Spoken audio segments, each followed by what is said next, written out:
Sa Kremlin, may panik ngayon dahil sa kawalang magawa. Isang araw matapos, sa wakas tumugon sila sa pagsisimula ng operasyong militar ng Estados Unidos at Israel laban sa Iran. Ngayon, kinondena ng diktador ng Russia na si Vladimir Putin ang pagpatay kay Ayatollah Ali Khamenei at tinawag ito bilang isang sinikal na pagpatay. Sa Moscow, nagsimulang mag-imbento ng peking balita ang mga propagandista tungkol sa 12-dosenang eroplano ng Israel at Estados Unidos na naipabagsak. Kalaunan, natauhan sila at naunawaan ang sitwasyon. Kaya sabi nila, maaaring si Vladimir Putin na ang susunod. Dahil inaresto ni Trump ang leader ng Venezuela na si Nicolas Maduro, binoblock niya ngayon ang Cuba at nilikida pa ang leader ng Iran na si Ali Khamenei. Sa kadena na ito, gaya ng alam ninyo, si Vladimir Putin na lang ang kulang. Higit pa rito, napahiya ang Russia bilang bansa sa digmaang ito sa gitnang silangan. Dahil tinulungan ng Tehran ang Russia sa pagpatay ng mga Ukrainian. Nagpadala sila ng armas at pumirma ng kasunduan para sa estratehikong pakikipagpartner sa mga Ruso. Pero lumalabas, nawala palang halaga ang lahat ng iyon kapag ang kaharap mo ay isang Ruso. Dahil ang isang Ruso sa 100 at 1% ng mga pagkakataon palaging lolokohin ka. Ngayon, ang estratehikong kapartner ng Iran na Federasyong Ruso ay naglabas lang ng pahayag at di nangangahas magsalita laban sa Estados Unidos. Dahil ngayon talagang nakakatakot na. Ang pangalan ko ay Alexi Pichi. Talakayin natin ang paksang ito ng sama-sama. Pero bago tayo magsimula, hinihiling ko na mag-subscribe kayo sa channel na ito. I-like ninyo ang episode na ito. Mga kaibigan, huwag kalimutang mag-subscribe sa Telegram channel kong Pichi News. Nasa video description ang link. Doon namin inilalathala ang mga balitang agad naming natatanggap. Ngayon, kinumpirma sa Iran ang pagkamatay ni Ali Khamenei at ng kalihim ng Konseho ng Depensa. Si Ali Shamkhani at ang commander ng Islamic Revolutionary Guard Corps, Mohammad Pakpur. Pansamantalang pamumunuan ng presidente, pinununo ng hudikatura at isang miyembro ng Konseho ng mga tagapangalaga ng konstitusyon ang Iran. Binubuo ang asambleyang ito ng 88 ayatollah. Iyan ay inihayag ng unang pangalawang pangulo ng Iran, si Mohammad Mokhber. Naghalal pa rin ang Iran ng pansamantalang kataas-taasang pinuno at bagong pinuno ng hukbong tagapangalaga ng Rebolusyong Islamiko. Ayon sa New York Times, ilang buwan nilang sinusubaybayan ang kinaroroonan ni Ayatollah Ali Khamenei. Orihinal na nakatakda ang pag-atake sa gabi, ngunit inilipat ito ng Estados Unidos at Israel sa umaga ng ika-28 ng Pebrero dahil ayon sa intelligence, sa umaga raw gaganapin ni Khamenei ang pagpupulong sa Tehran. Noong inatake, magkakasama sa isang gusali ang mga opisyal ng Iran, habang si Khamenei ay nasa kalapit na gusali at nagtatago pa rin. Ayon sa CBS News at mga source sa Pentagon, tinatayang 40 katao mula sa pamunuan ng Iran ang nasawi sa pag-atake ng US at Israel. Matapos ang mga pag-atake, tinatayang bumaba ng 70% ang dami ng kargamentong pandagat sa Strait of Hormuz ayon sa KPLER. Ang pagsasara ng kipot ay maaaring magpataas ng presyo ng langis sa mahigit $100 kada bariles. Patuloy ang mga pag-atake, may mga ulat ng pagsabog sa Dubai, Doha at Riyadh. At syempre, Iran. Nangako sila ngayon ng pinakamalakas na ganting atake laban sa mga base ng Amerika at pasilidad sa Israel. Sabi ni Trump, mas mabuting hindi ito gawin ng Iran. At bilang tugon sa lahat ng ito, ang estratehikong kaalyado ng Iran na tinulungan ng Tehran sa pagpatay ng mga Ukrainyano ay naghayag lamang na kinokondena nila ang pag-atake ng US at Israel sa Iran. At pakinggan nyo lang mabuti kung ano ang sinabi ng Ministry ng Ugnayang Panlabas ng Rusya na, paalala ko, 12 taon nang nagsasagawa ng madugong, walang provokasyon at hindi makatarungang digmaan laban sa Ukraine na kailanman ay hindi naman nagbanta sa mga Ruso. Ngayon, babanggitin ko ang CP mula sa opisyal na pahayag ng Ministry ng Rusya. Ang mga aksyon ng Estados Unidos ng Amerika at Israel laban sa Iran ay isang planado at walang provokasyon na akto ng armadong agresyon laban sa isang soberano at independenteng. Члена ООН. Pagkatapos nito, nagreklamo ang Ministry ng Rusya na nagsimula na ang operasyon kontra Tehran. CP, sa kabila ng mga signal na ipinapaabot sa panig ng Rusya tungkol sa kawalan ng interes ng mga Israeli sa isang armadong komprontasyon laban sa mga Iranian.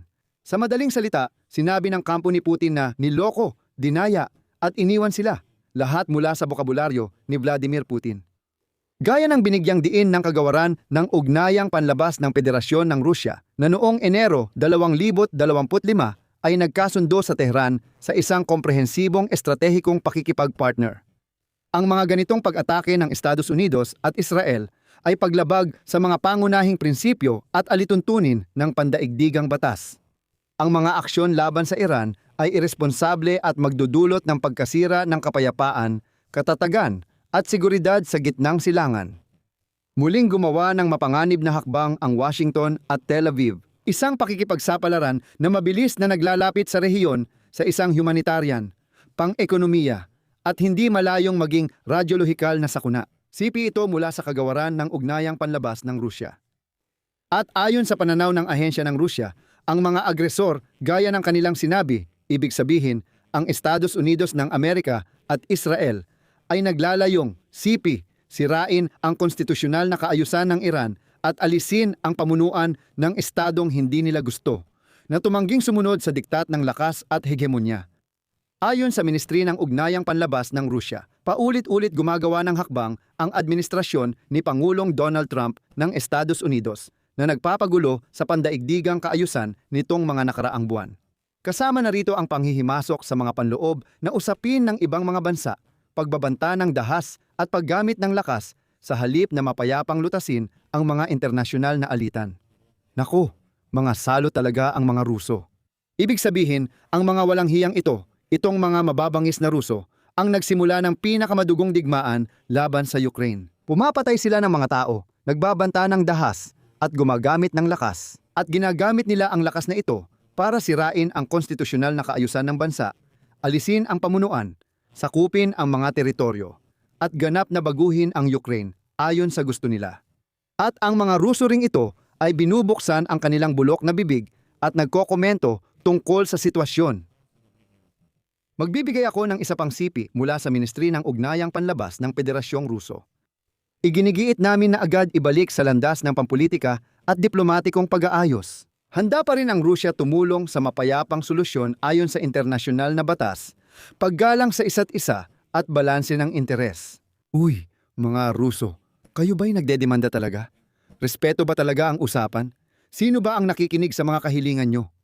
Aba, mga Ruso, nakakalimot kayo. Sino ba kayo sa akala nyo? Samantala, ang pinuno ng Ministry ng Ugnayang Panlabas ng Rusya na si Seryoshka Lavrov ay nakipag-usap sa telepono sa Ministro ng Ugnayang Panlabas ng Iran na si Abbas Araghchi. At ngayon, kinondena ng pinuno ng panlabas na patakaran ng Rusya, ayon sa kanyang sinabi, ang walang provokasyong armadong pag-atake ng Estados Unidos at Israel sa Iran. At sinabi rin niya na kinakailangan ang agarang pagtigil ng mga pag-ataking ito. Alam mo, dito ay may isa lang akong gustong idagdag. Kung sa lahat, oo, sa lahat ng mga pahayag ng Ministry ng Ugnayang Panlabas ng Rusya ay papalitan mo ang Estados Unidos at Israel ng Russia at ang Iran ng Ukraine, magiging 100% totoo ang lahat. Ito ang eksaktong paglalarawan ng digmaan ng Russia sa Ukraine. Pero ang mga Ruso, sinungaling at mapagkunwari, nagsasagawa ng madugong digmaan sa Ukraine. Pero kung ano-ano ang sinasabi tungkol sa paglabag sa batas pandaigdig sa gitnang silangan. Siya nga pala tungkol sa pagiging mapagkunwari. Ang kalbong diktador ng Russia na si Volodya Putin ay nagpadala ng pakikiramay sa presidente ng Iran na si Masoud Pezeshkian kaugnay ng pagkamatay ni Ayatollah Ali Khamenei at ng kanyang pamilya na tinawag ang nangyari ayon sa kanya na isang mapagkunwaring pagpatay. Narito ang teksto ng telegrama na inilathala sa website ng Kremlin. Tanggapin ninyo ang aking taos-pusong pakikiramay sa pagpatay kay kataas-taasang pinuno ng Islamikong Republika ng Iran, Syed Ali Khamenei, at sa kanyang pamilya na ginawa ng may paglabag sa moralidad at batas pandaigdig. Sunod, tinawag ni Putin si Khamenei bilang isang natatanging lider ng Estado na nag-ambag ng malaki sa pagpapaunlad ng ugnayan ng Russia at Iran at hiniling na iparating ang kanyang taos-pusong pakikiramay sa pamahalaan at mamamayan ng Iran.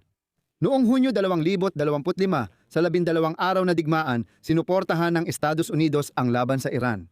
Sinabi ni Putin na ayaw niyang pag-usapan ang posibilidad ng pagpatay sa kataas-taasang pinuno ng Islamikong Republika. CP, kung papayagan, umaasa akong ito ang tamang sagot sa tanong. Ayaw ko man lang pag-usapan ang ganoong posibilidad. Sagot noon ni Putin sa tanong kung paano tutugon ang Rusya kung mawala si Ayatollah. At ang punong patnugot ng ahensya ng balita na AFP, si Karim Talbi, ay binigyang diin noon na ang ganitong posibilidad, ibig sabihin ang pag-aalis kay Khamenei, ay hayagang pinag-uusapan na. Si Pangulong Donald Trump ng US at punong ministro Benjamin Netanyahu ng Israel. Dati, buong kumpiyansang sinabi ni Vladimir Putin na kalokohan iyon at hindi mangyayari, na walang mag-aalis kay Khamenei. Ngayon, makikita ninyong natatakot na si Vladimir Putin para sa buhay niya. Gusto ko lang ipaalala ng mabilisan na sa buong panahon ng malawakang digmaan, tinulungan ng Iran ang Russia sa pagpatay ng mga Ukraino sa pamamagitan ng pagpapadala ng missile at drone. Sa huli, noong Enero 2025 lang, pumirma ng kasunduan tungkol sa estratehikong pakikipagpartner ang Tehran at Moscow. At noong panahong iyon, umasa ang Iran na mailigtas siya mula sa digmaan laban sa Amerikano. Tumulong ang Iran sa Russia sa digmaan sa Ukraine at tutulong naman ang Russia sa Iran kung lalaban ito sa Estados Unidos at Israel. Mukhang nabigurin ang rehimen ng Iran at alam na nila kung gaano kasinungaling at mabagsik ang mga taong kinakasama nila.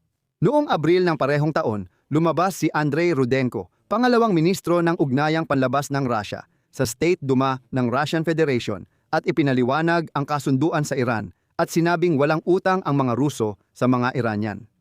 Binigyang diin niya na ang kasunduan ay hindi mutual defense, kaya kung salakayin ng US ang Iran, hindi obligadong tumulong militar ang Russia. Sa huli, ang kasunduan ay tumutukoy lamang sa kooperasyon sa paglaban sa mga karaniwang banta at pagtanggi sa pagsuporta sa agresor. Ngunit hindi kasama sa kasunduan ang kolektibong depensa. Idinagdag ng clown ng Russia sa State Duma na layunin ng kasunduan na tumulong sa pagpapatatag ng gitnang silangan, ngunit hindi malinaw kung paano. At noon, para sa mga politiko ng Iran na tinitingnan ang pakikipaglapit sa Moscow bilang isang paraan ng pagpigil, naging isang nakakagising na senyales ito. Dahil sinabi ni Sergey Lavrov na palaging isinusulong ng Russia ang multi-vector approach bilang prinsipyo, kaya hindi ito bumubuo ng alyansa. Noong Hunyo 2025, nagsagawa ang Estados Unidos at Israel ng mga pag-atake sa nuklear na pasilidad ng Iran sa loob ng 12 araw na digmaan ng Israel at Iran mula Hunyo 13 hanggang 24. At noon, ano ang ginawa ng Russian Foreign Ministry? Kinondena nila.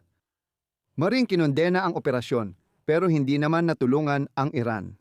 Ngayon din sa Kremlin, kahit anong gawin ng mga tao doon, kahit si Volodya Putin pa ang magtadyak at magpahayag ng pagkondena sa digmaan ng US laban sa Iran, wala talagang magagawa ang mga Ruso sa sitwasyong ito. Wala, as in wala talaga.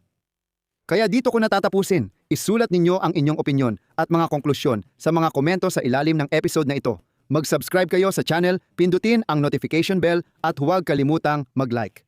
Kung naging interesante at kapaki-pakinabang sa inyo ang episode na ito, suportahan ninyo ang channel sa pamamagitan ng inyong donasyon o bayad na sponsorship subscription gamit ang mga link at detalye sa description ng video na ito o sa QR code na makikita sa inyong mga screen. Hanggang dito na lang! Mag-ingat kayo! Paalam sa lahat!